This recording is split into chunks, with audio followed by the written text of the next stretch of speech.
Bonjour à tous, je vous invite à vous abonner à cette chaîne, à aimer, à partager, à commenter ces vidéos, c'est très important. C'est une manière de nous soutenir. Merci à vous tous. Et tout de suite, c'est la chronique d'Emmanuel Noël. Alors, Emmanuel, de quoi allons-nous parler ce matin ?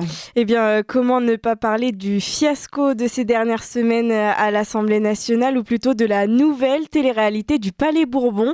Et oui, on peut suivre nos députés dans leurs échanges et leurs débats, oui.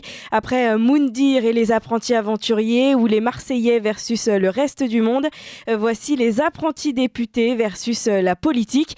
Alors pour ceux qui n'ont pas suivi ce qui s'est passé ces 2 dernières semaines, je vais vous le résumer, bien que ce ne soit pas glorieux, ou plutôt c'était digne des meilleures téléréalités que nos adolescents aiment tant.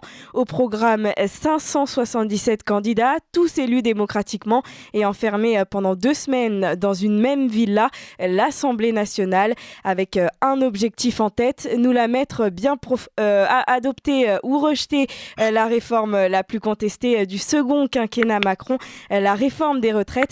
Attention, générique.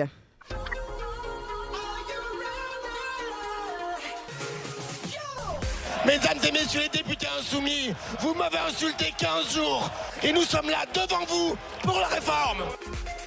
NUPES, c'est l'anagramme de pneu. C'est creux. Mais à chaque fois que vous ouvrez une porte, vous êtes dans un placard. Chers collègues, êtes-vous orgueilleux ou êtes-vous des monstres ? Madame Soudet, il n'y a pas de monstre. Vous êtes un imposteur et un assassin.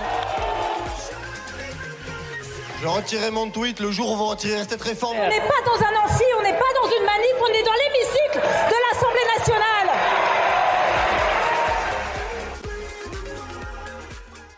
Et voilà, alors ces 2 semaines de première lecture de cette réforme à l'Assemblée, qui se sont achevées vendredi à minuit, ont été pour le moins houleuses. Elles ont donné naissance à de nombreuses interruptions de programme, à des moments assez drôles et insolites, frisant parfois le grand n'importe quoi, comme toute bonne télé-réalité qui se respecte finalement.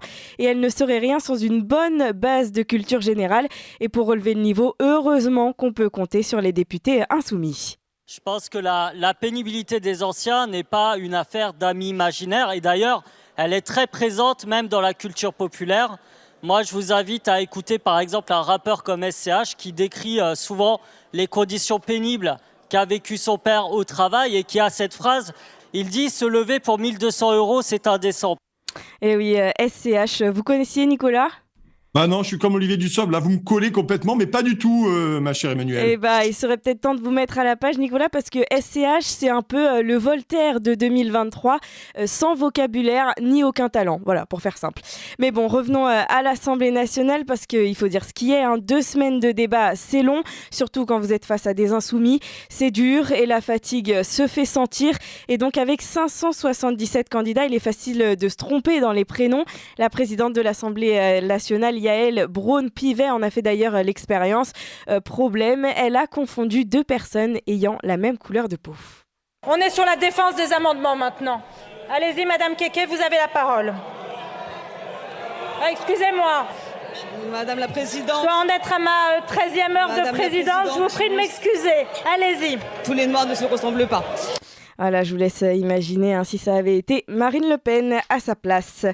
Difficile aussi de canaliser 577 candidats pendant 2 semaines, surtout quand certains décident tout simplement de n'en faire qu'à leur tête et d'inventer leur propre règlement. Madame la Présidente, au nom de l'article qu'Hubert Wulfranc vient d'inventer, est-ce qu'on peut revenir au texte sur les retraites ? Voilà, mais une bonne télé-réalité ne serait rien sans son candidat favori. Et pour cette saison, il n'était autre qu'Olivier Dussopt de son nom de famille, ou encore appelé la zen attitude ou le je m'en foutiste de la Macronie. Alors lui, plus rien ne l'arrête, c'est sûrement le texte le plus contesté de ces dernières années. Et lui, pendant les séances de débat, eh bien, il fait des mots croisés. Vous jouez vraiment aux mots croisés dans l'Assemblée ? J'ai fait une bêtise, j'ai ouvert une grille pendant une interruption de séance que j'aurais dû fermer après et je me suis fait prendre par la patrouille.